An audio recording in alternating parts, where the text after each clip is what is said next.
Welcome, welcome everybody to the CWI Spotlight series. You are tuned into the Sunday Spotlight series. Joe Brooks does the Friday Spotlight series. Thank you so much for being here. We have an exciting guest that we'll get to in a minute.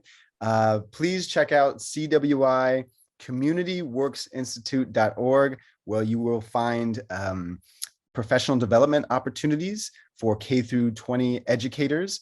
And there's really exciting institutes that are coming up all the time. So please check that out. And you can check out our old videos and discussions from the Spotlight series on CWICommunityworksinstitute.org as well. I am Zack Ritter. I'm the Associate Dean of Students at Cal State Dominguez Hills, which is located in Southern California, Los Angeles area. I have the honor and privilege of speaking with Dr. S.J. Miller, a transdisciplinary award-winning teacher, writer, activist, and scholar, and a professor in the Teacher Academy, and is currently at Santa Fe Community College. Thank you so much for being here, S.J. Thanks for having me, Zach. Yeah. Glad it's nice to be part of the CWI crew. Yeah, heck yeah. Team CWI. So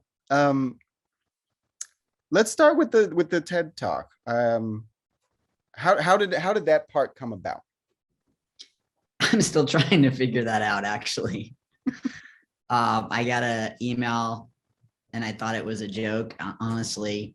And I'm reading it, and then I thought, okay, this is someone that has been shuttered in a hole in Africa, and they're asking me for money, but it wasn't. Like it was legit. And I decided to call the number just to make sure it was legit. And I'm like, yeah, I'm responding to this email. And the first thing I wanted to say was like, how did you find me?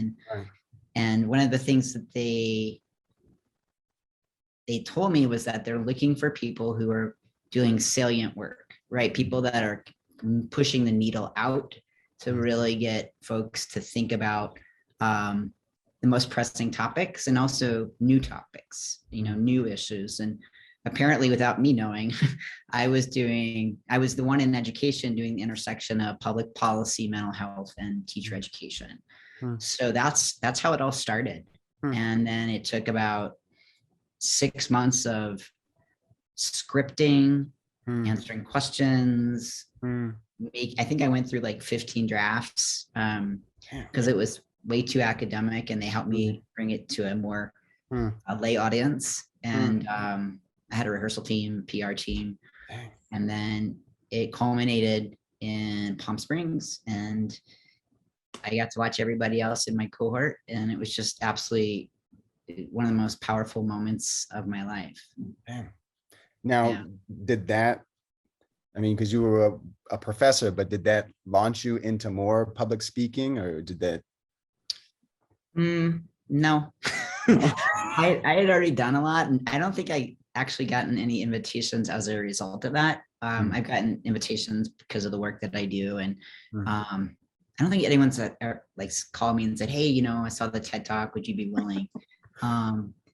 But people seem to find me, and word leads on to word, way leads on to way. And I give about, I don't know, maybe 15 keynotes a year, something around like that.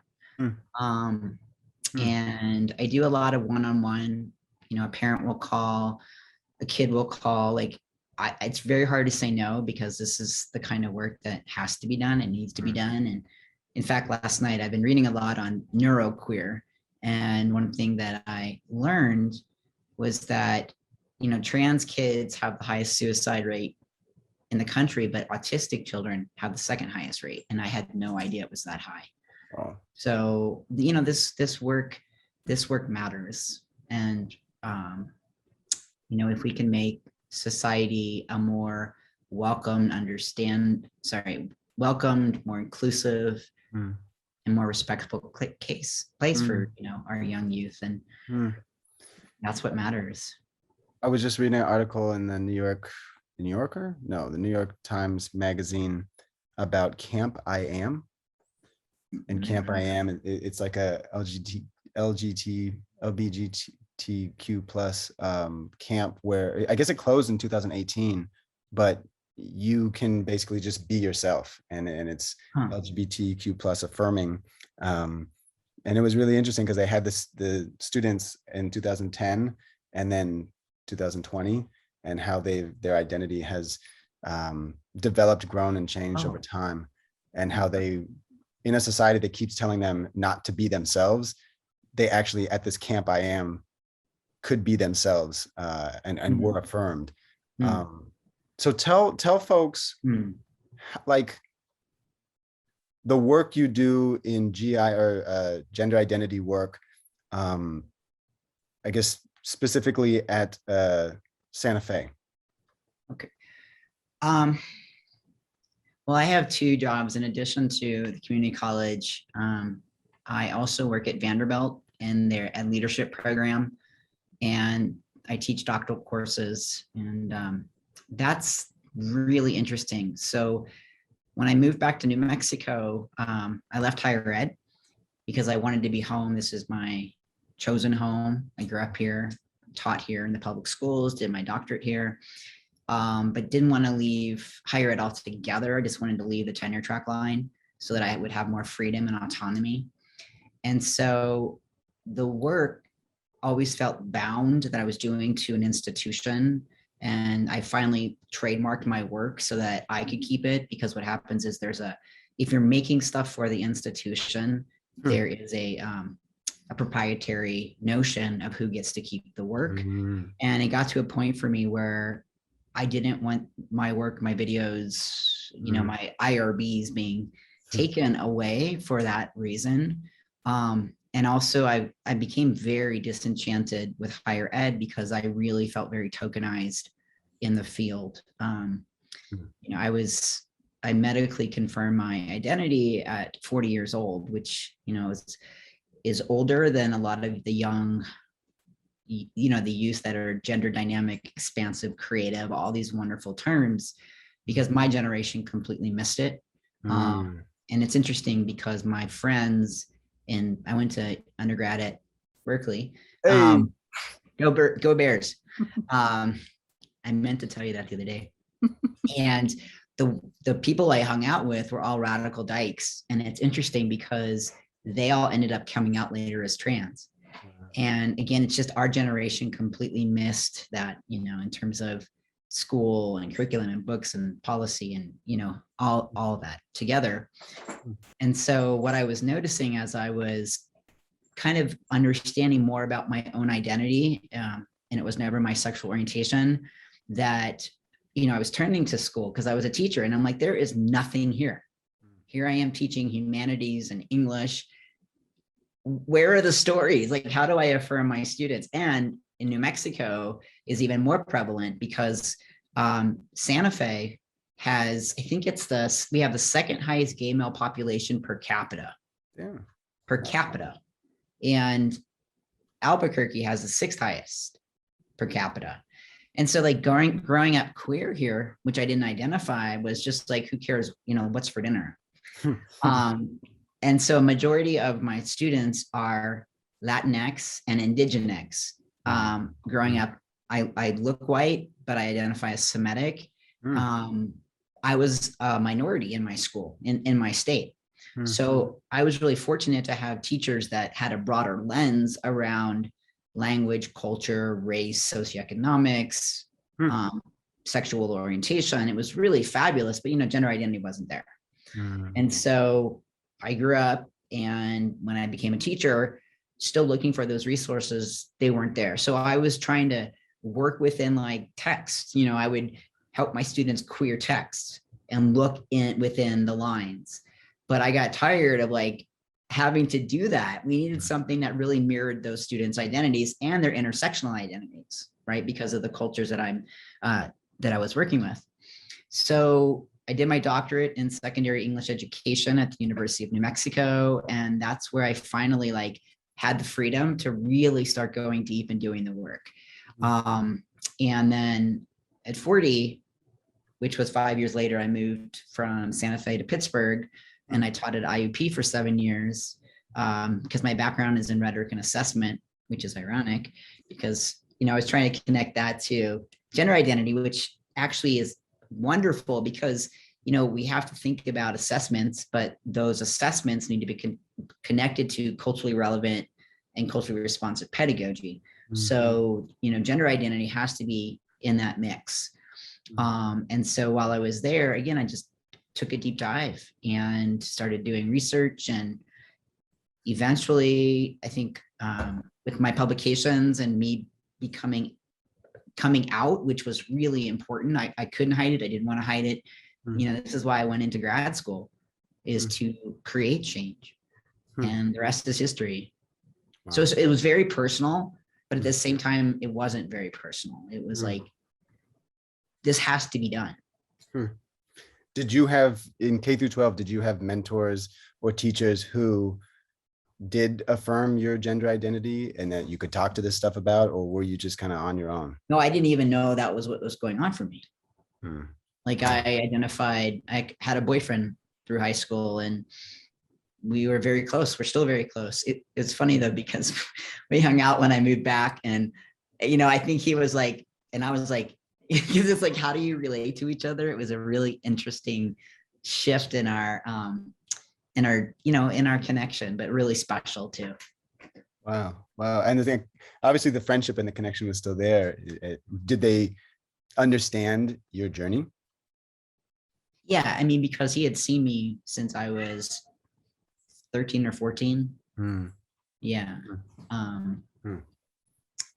And also coming home, a lot of my friends here who have since moved back or never left, everybody's adjusting too. They'll still use my birth name, they'll still use pronouns she, and then they'll catch themselves. And it's kind of funny because sometimes I also run into someone, they're like, you look familiar. And then it takes them a minute and they go, oh yeah, you still have the same eyes, you still have the same nose. And then they realize, oh, you're SJ. So in our conversation, you were telling me about an interesting, there was the article and the person wanted to use an emoji, right? Rather than pronouns. And you were saying that it's sometimes difficult for people to understand that you don't use pronouns, you just use SJ. And you also talked about, you shared with this brilliant article about in Hebrew, changing the language to be more trans-friendly, gender queer, gender non-binary. Expansive. Expansive. Yeah. Expansive, right. So I don't know, tell us about that. Tell us about that. Well, youth are really rewriting history. They're writing history. And my work had to come from within their stories because we didn't have stories. So it was my responsibility and other teachers' responsibility to listen. And a lot of my work is about embodied knowledge, embodied research, and that the students that are coming to us, it's our responsibility to get to know them, because I don't want my kids to have to gender shift, right? When they leave the school, that they can change their clothing and their mannerisms and they can be themselves. Like that is who they are, but yet they have to mask that often when they come to school. Now that's kind of a generalization, but how many teachers are really paying attention to the stories they're bringing, the music, the literature, the art, the dance? Like that is the part where like schools have to be responsive to that dexterity, and so what was your question? Tell us about I found the emoji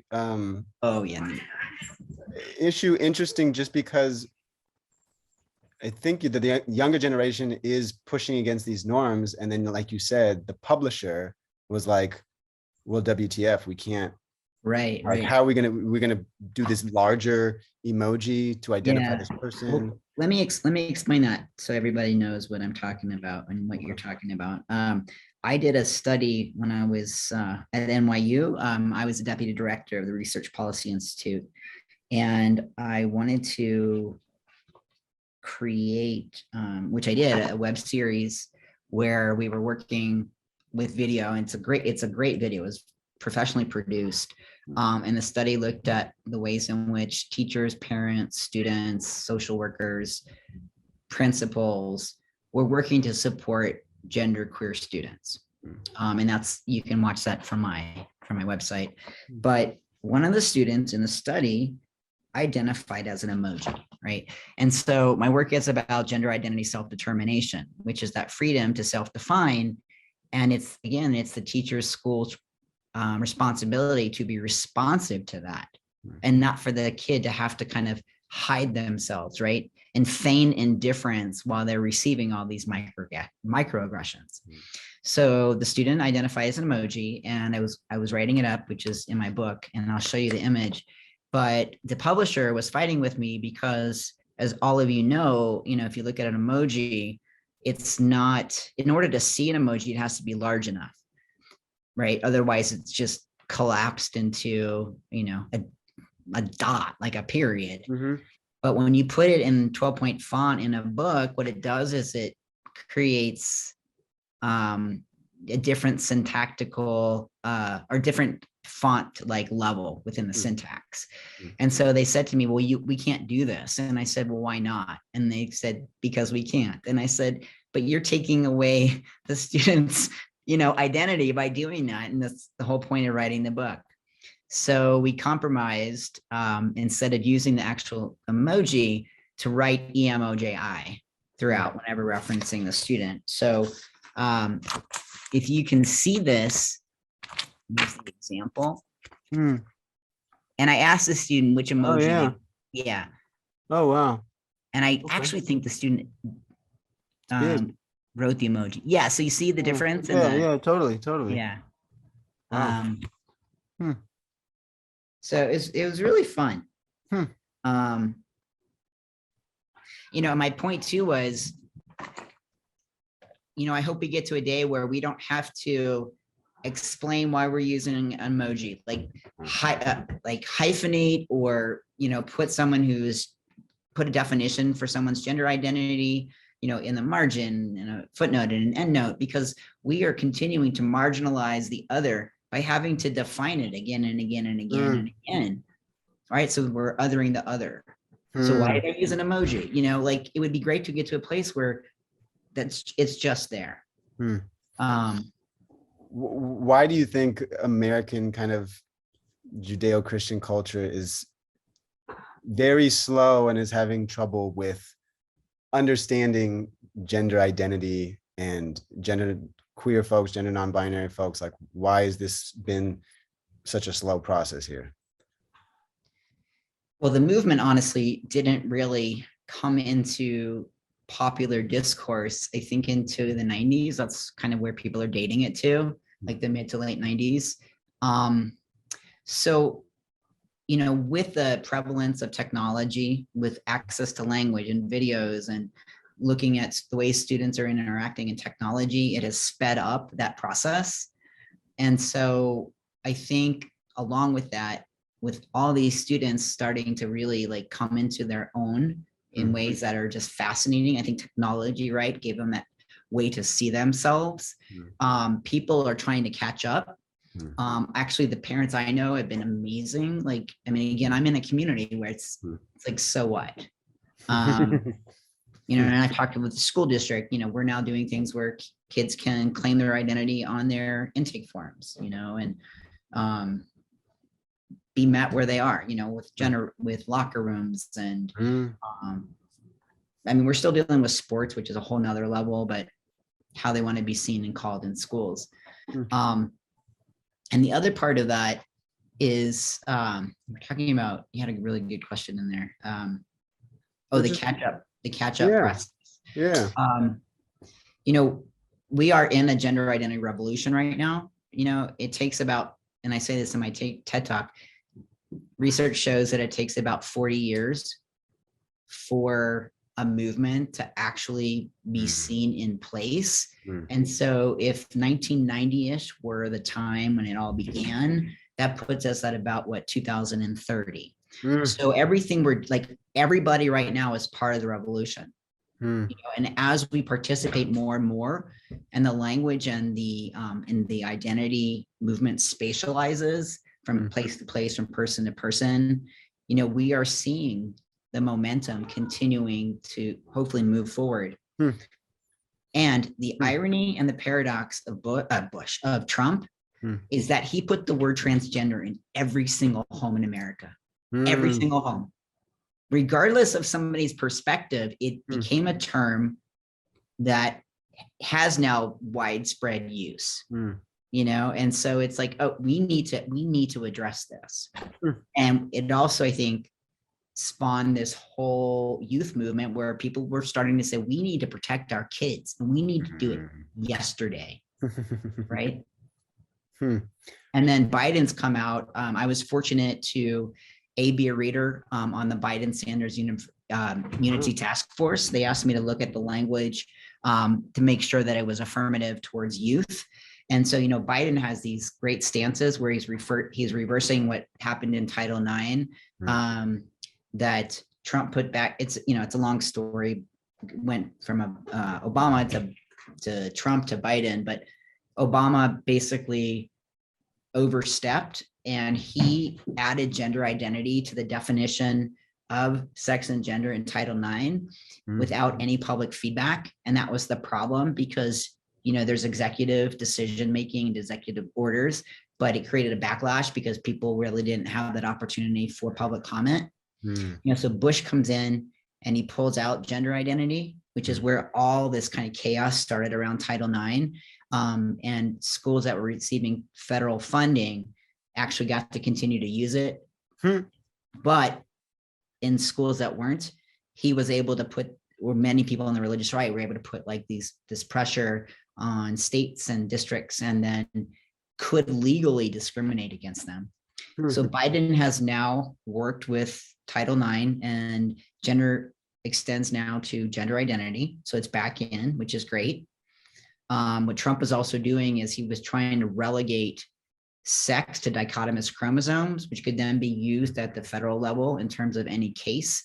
So that, you know, if a case were going out to the Supreme Court, there was it was completely based in science. And people always say we need to believe in science, but there's also problems with science because it can be used to discriminate. Like we saw at the Olympics, right? Exactly. Yeah. Yeah. And the work that I was doing around then, I got contacted by a Wisconsin group of lawyers. I was taught at Madison for a second. And they asked me if I would be willing to help look at the pieces of the amicus brief that were going up at Supreme Court for 3 cases. And the case of I'm getting old now, of the trans woman that was working in a funeral parlor. That case was going to be heard and it was collapsed with 2 other cases. And so working on the amicus brief and seeing it go up into the amicus curiae and then it winning and knowing that Ruth read that was like one of the most amazing experiences I've ever had in my life, to know that I had any modicum of influence in that decision has hopefully made a difference in the way that, you know, youth will forever hear the messaging that they matter at the Supreme Court level, the federal level. Wow. I'm I thinking. can't believe the case is escaping my name. Yeah, no. I'm gonna kick myself. No, check it out. It's okay. I'm ruminating on your 40-year notion because I'm thinking about the Stonewall Rebellion in 1969 in New York. Oh, Harris Funeral Home. Sorry. Harris Funeral Home? Yeah, Harris Funeral Home. Yeah. And the person ended up winning? Yeah, they went and passed away, unfortunately, before they were able to see the verdict. Oh, wow. Jesus. The 40-year seems to be correct because the Stonewall Rebellion is 1969, right? And same-sex marriage is not really passed until 40 years later from Stonewall. Right. So that's interesting. why does there seem to be like a LGB revolution from the 60s, but the TQ plus part of it is only, as you're saying, from the 90s on? Why has that been a kind of a cleavage in the community? Well, I think this pivots back to what we were just talking about, the visibility because of technology, has helped to make the movement more visible, and because of the whiplash of the policies, this patchwork of policies that have come down, that came down under Trump, it's really like, I think, galvanized grassroots movements everywhere to get busy again, because the suicide rate is, over 50% of trans youth and higher for trans youth of color have attempted suicide, by their 20th birthday. Wait, how much? 50%, right? Wow, shit. And stats are showing that at least 3 out of every 10 kids are gender queer or, part of the LGBTQIA movement. Shit. Wow. Yeah, it's really high. Wow. I want to touch on what we were talking about before with neurodiversity, but actually neuroqueerness, and then I want to go to the Semitic part. So tell the listeners about this term that I was not familiar with, because we often use non-neurotypical or neurodiversity to talk about folks that maybe have ADHD or different types of learning capabilities. But you were talking about neuroqueerness. Tell us about that. Well, if you're interested in learning about it, I would go to Nick Walker's website. She, I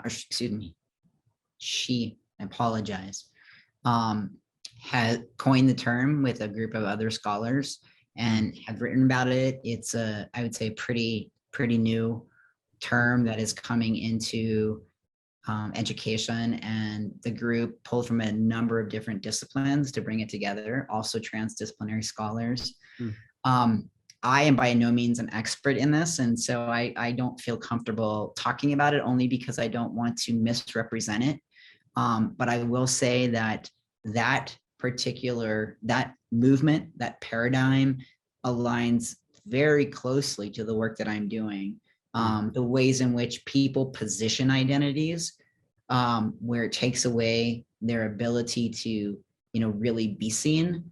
And it's really that social model where people are positioning identity. Like, it's the environment that becomes disabling. It's not the person that is pathologized, by the DSM. Right. It's really the inability of others to relate that creates that, pathology within the DSM. And if you're okay, I want to read you a little of my story. I think that will illuminate some of what I'm talking about. Please. This is, I don't know, about 2 years old in terms of the story, and I think I have everything in here. By the way, this is from my book. It's called About Gender Identity Justice in Schools and Communities with Teachers College Press. Okay. So the title of this section is Why Gender Identity Justice Matters. Consider what it might be like to have a complex relationship with yourself. Consider knowing that there aren't many people or role models who can help you recognize or understand your identity. How can you help yourself when there are few or no one to support you? This is an all too common reality for people with gender identities that are positioned as questionable when pitted against that which is perceived as socially acceptable, as human. Daily, people with gender identities that appear unrecognizable or who are misrecognized face the real possibility that they may be threatened, intimidated, and experience violence or even death. These microaggressions are pervasive and derive from intentional prejudice, unchecked bias, and a lack of awareness or information and or misinformation. To help make this make more sense, Hmm. I want to share a personal story. I don't identify with a gender. I identify as trans asterisk plus agender. This means that the way I think about myself, gender is not present. In this case, the use of trans means a few things that exist simultaneously. It means think Star Wars and the Millennium Falcon shooting away from the Death Star at warp speed, departed, or it means moved away from. Think about your reaction to rotting meat that became stuck under your refrigerator, while also recognizing that there is a continuum of gender identities. Think turning a handle while looking through a kaleidoscope. Though I disidentify as female, male, transgender, and non-binary, when others see me, they position me as male and use male pronouns. This is quite common. In order for me to disidentify from female, which is my birth sex, I had to go through a long, long process. In fact, it's ongoing. I am often asked why I want to change my legal documents to male if I don't identify as female. And this is such a great question, and one that I have had to think deeply about. I have never felt female, though. What does it even feel like, or feel like to feel gender?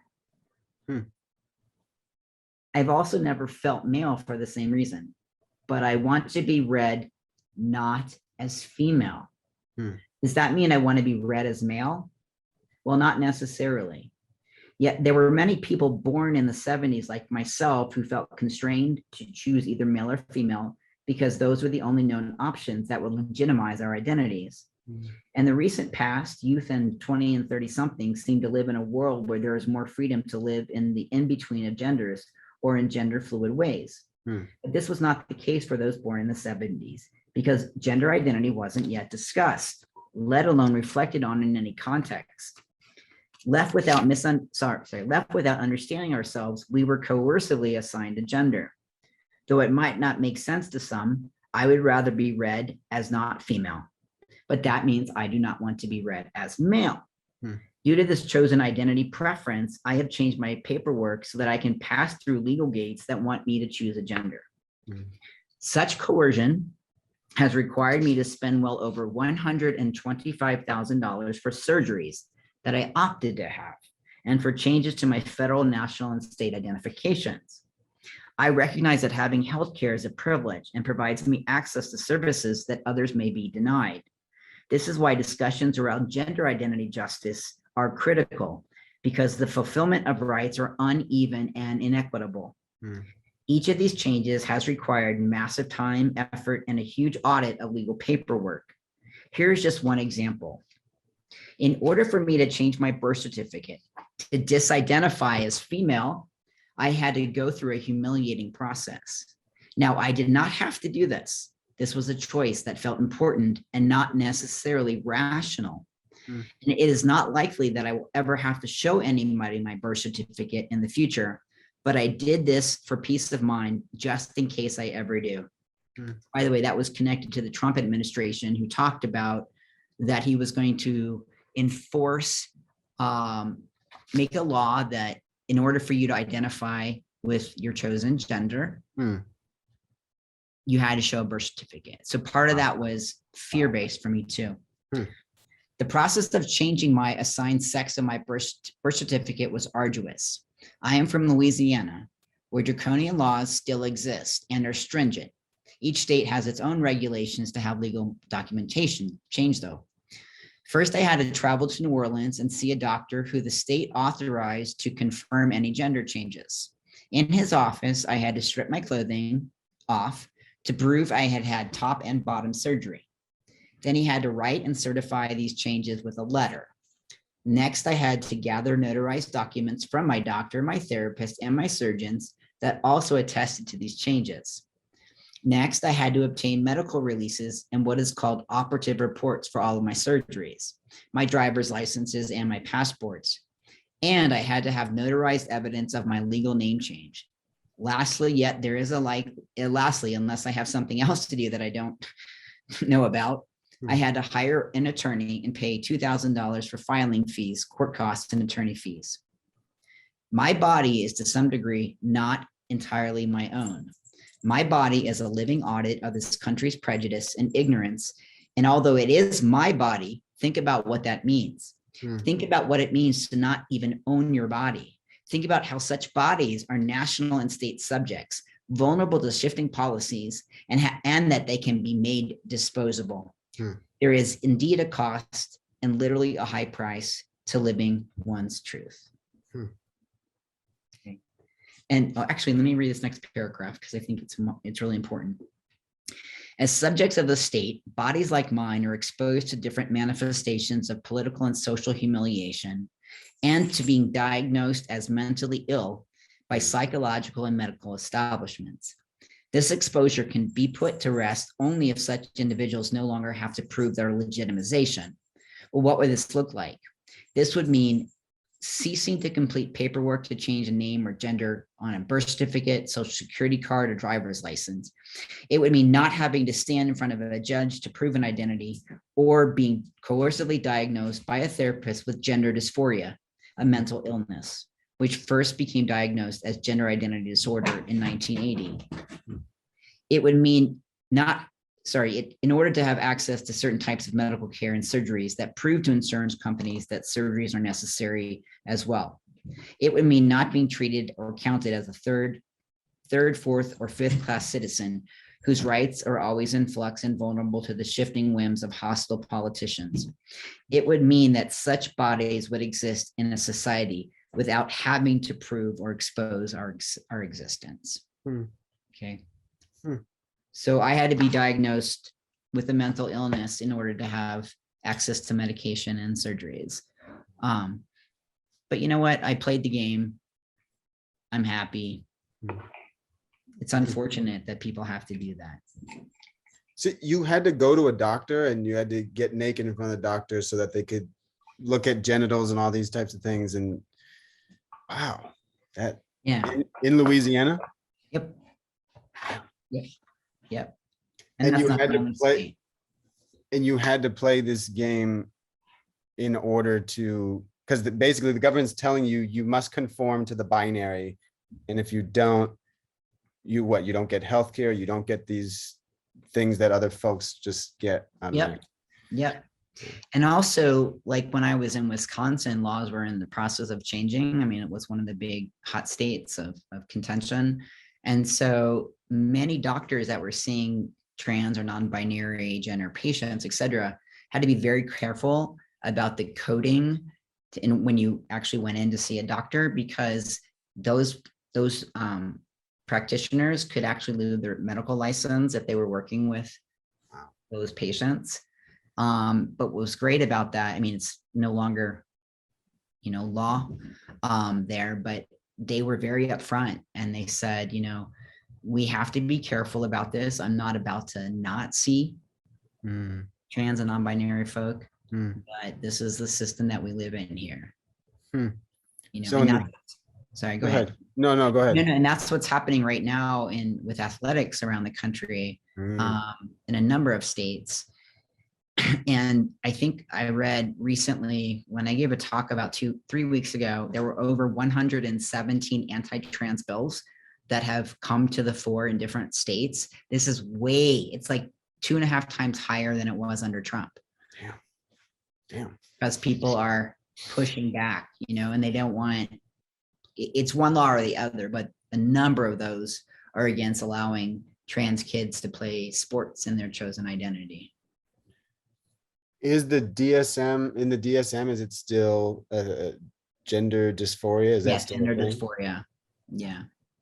And I do know there's a movement under the WPATH group it's the World Health Organization that works with international laws around trans identity. There is a movement to remove it. And so I don't know what's happening with that. And in the next DSM, I'm not sure when it's out.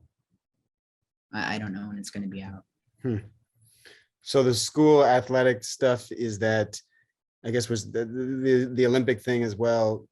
oh, someone's going to have an unfair advantage because their testosterone level is higher, right? And some athletes who identified as women were disqualified from the Olympics because their testosterone levels were Right, too right, high. right, right. But there were trans and non-binary athletes that competed. You know, Quinn from Canada was the first out trans person competing. Actually, not the. No. I'm sorry. There was the weightlifter from Australia also, or New Zealand. New Zealand. I'm sorry, I have to look it up. But this was the first time where you had a number of trans and non-binary athletes competing. So testosterone thing is a little it's a little murky because there's a film out that I cannot recommend enough called Changing the Game. And it focuses on, I think it's 5 trans youth that were playing sports.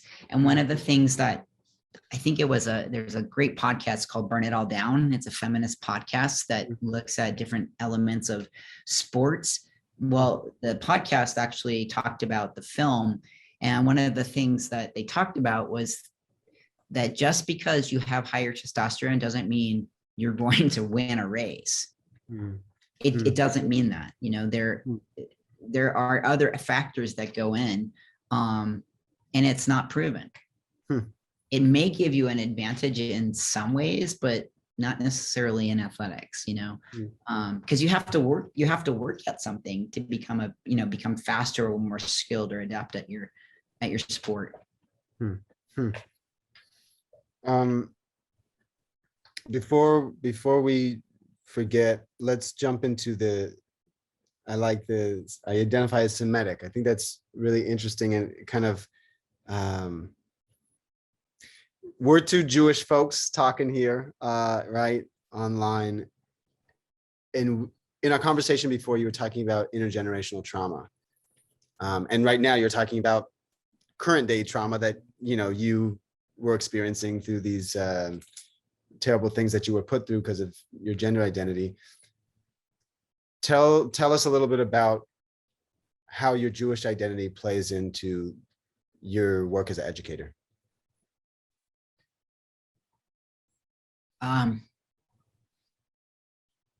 Well, it's inextricably connected to my core. You know, when I think about, you know, identities are intertwined, right? You can't say I'm just this. Right. But when I think about my core identity, it's as a Jew. You know, there are feelings, emotions, thoughts that I have that came from somewhere else in my epigenetic DNA that I experience that I can't quite understand. And so that core feels very profoundly connected to my family, my roots. And I was born into a family where, you know, Judaism, I would say we were more conservadox. And, you know, I went to Hebrew school from a very young age and had to dress up for Rosh Hashanah, Yom Kippur, and all the fun, boring holidays that kids have to go through. And we didn't have cell phones back then. So you kind of like took a nap or hid under the, you know, wine so you could be taken outside and spanked, and then you could do what you wanted to do. You know, we had all these manipulative tools. But when I went off, you know, so I went through Hebrew school, and then I had a bat mitzvah. Hated being a Jew kind of in the late teen years because it was like enforced. But then when I went off to undergrad at Berkeley, I had the freedom to really explore it and became very involved in, I would say, like kind of a mix of Reconstructionist renewal, the renewal movement, and was able to find myself within a feminist culture there. And then taught Hebrew school and worked in Jewish day camp. And it just really, I felt at home in a way that I hadn't felt at home as a Jew. You know, and I've taught Hebrew school for a long time. Once upon a time, I was more conversant in Hebrew and not anymore.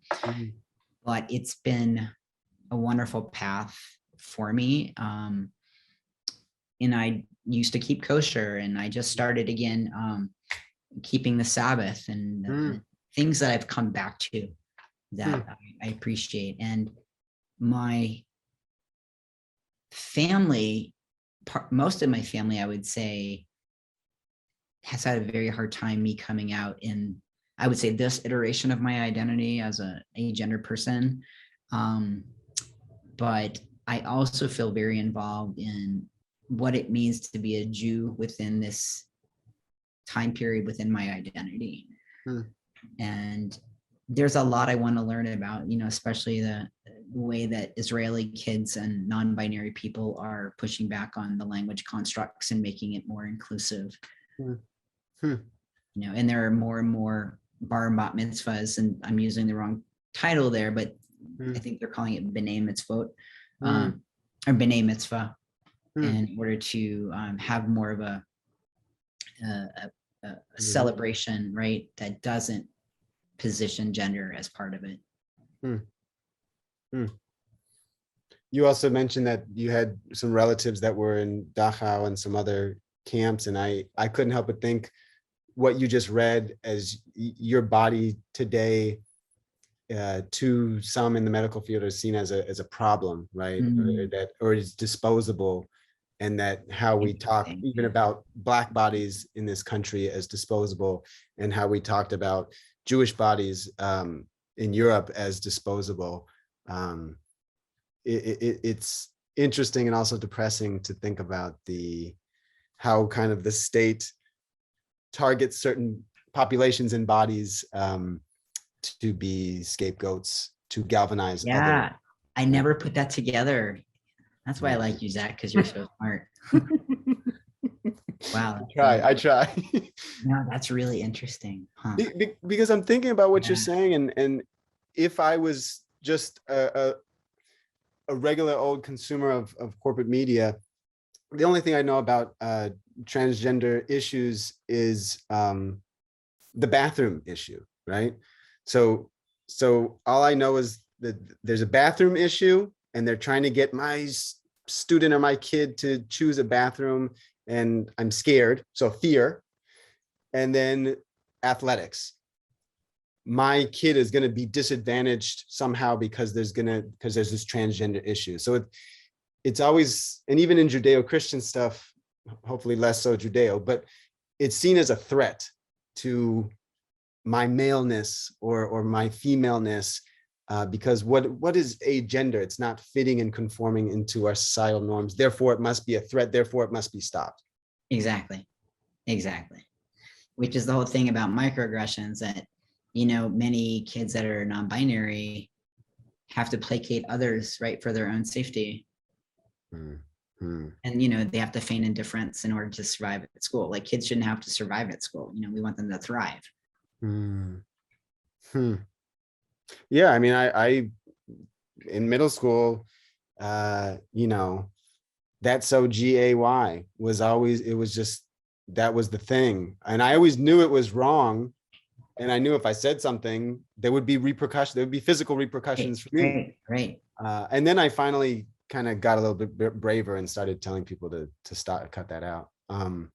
Well, you know, there's a term that I've come across lately that I've been using a lot, because, you know, the word queer, as we know, is a term of reclaiming, right? That, and being empowered in the same way that, you know, you have the People's First movement in the disability movement and the identity first, you know, those two are always in contention, but it's a way of saying it's mine, I'm going to take it back, right? But the idea there is, God, I'm getting old, I forget my train of thought. It's like, you had such a good point. Reclaiming it. No, you know, and when I said in middle school with, oh, that's so gay. Right. It'll come to me. Sorry. Well, I mean, it's kind of like reclaiming the N-word, right? Some folks are saying, well, you used it against me to hurt me, and now, I mean, yeah. The term that I came across. So we know that queer has actually become a term of empowerment, right? And in many ways, if you participate in a system where you are deliberately disrupting, you know, a binary, like it's no longer about black and white, but gray exists, Mm, Black and white can exist, but mm, so can gray. We mm. don't have to like think about it. Oh, I don't know something. Right. So what I call it as a both and. So it's not a doing away with a binary, but it's complicating the binary to say that they both exist.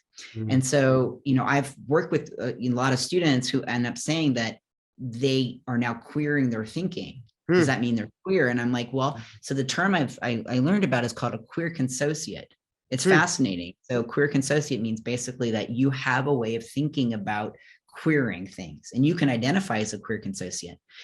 The problem for me is that looking for a term that then helps you kind of ease your own discomfort. It was like the word metrosexual, is a way of saying, well, I'm not gay, but I have effeminate qualities and I can participate without like being coined. So queer consociate, I'm like, why don't you just identify as queer?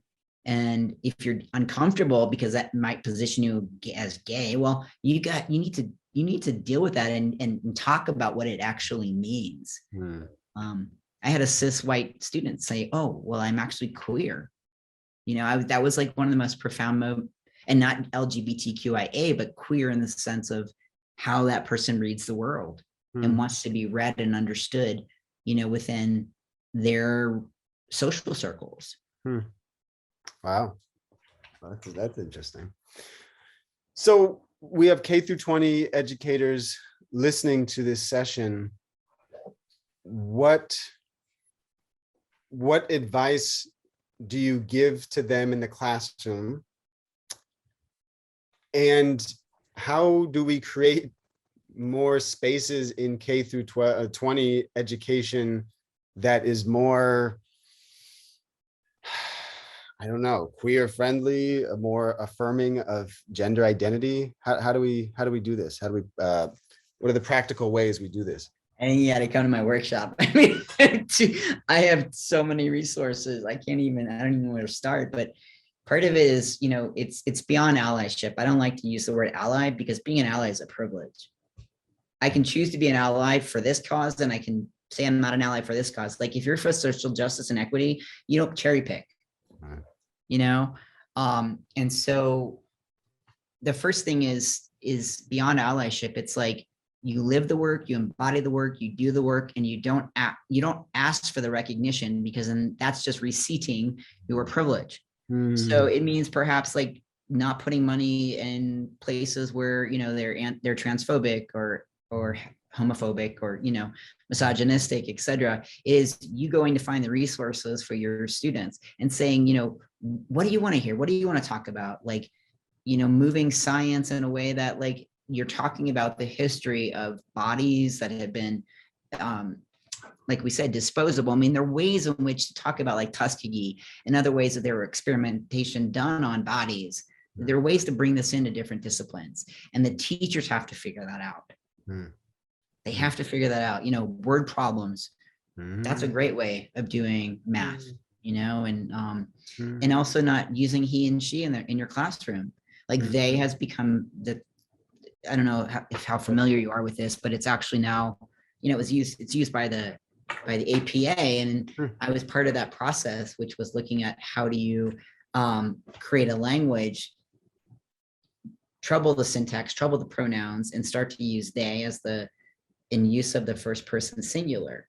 So rather than say, John's going to the bathroom, or Sally, and then Sally is coming back, and she or he, right? It's using they all the time. And so when you start to talk and use they in any space, people they may think it's awkward, but then that opens up a conversation around the change in language.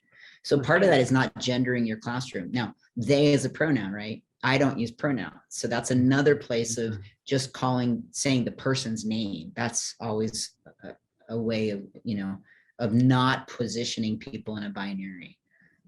It's asking students how they want to be called. Asking them, are there pronouns that you would like to be referred to? And getting over working through your own discomfort about that. I mean, that's the beauty of having workshops, is you kind of get to work through that space.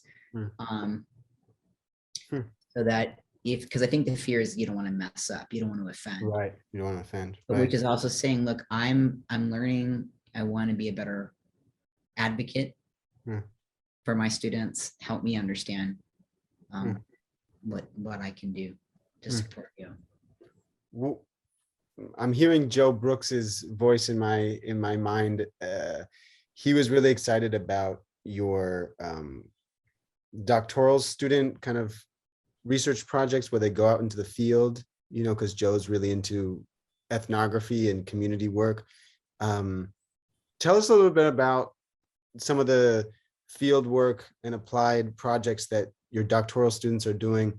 And also tell us, I know you work in Santa Fe, and you were saying a lot of your students are Indigenous and Latinx. What is it like to be, teaching in those spaces?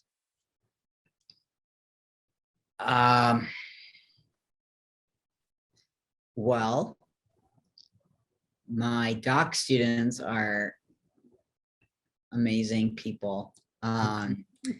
And these are folks that are going back for their EDD and are already mostly positioned in high, in powers of position within their own institutions. So I have everywhere from students that are superintendents to heads of hospitals to Marine officer, or I should say military officers, to classroom teachers, heads of hospitals. And so their projects basically are there in their areas of interest. I think that to go into depth about them would take too long, but Okay. it's how to think about positioning equity, inclusion, and belonging within the core of their work, and looking at how different learning theories are and aren't working together in those different environments, which is really tough. So how do you change an organization? How do you create equity, inclusion, and belonging when you have lots of different tensions, right? And the slippage, and what does that ideal environment look like? I mean, if we could all do that, that's fantastic. But this is them, what I call reimagining the future that could be and can be. And so my students here in New Mexico, I teach in a post-bac program. Most of these students are anywhere from 25 to 70, many with masters and PhDs who are changing their careers. And so I would say about 95% of my students now are in classrooms across the state, K-12. So that's anything from math, science, history, English, physical education, the arts, and they come to us for their coursework and to get their licensure.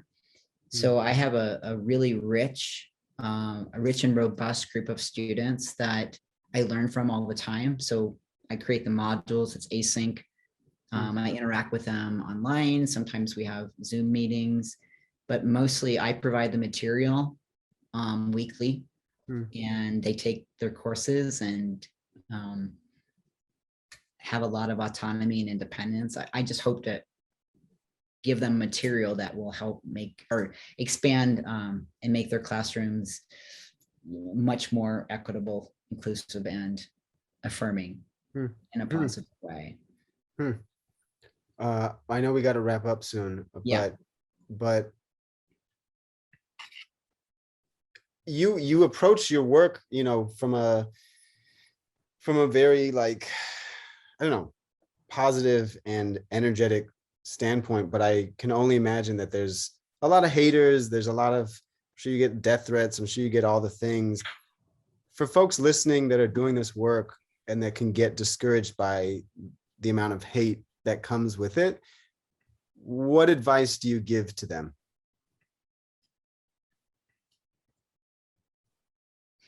That to not do the work contributes to rationales that fuel violence.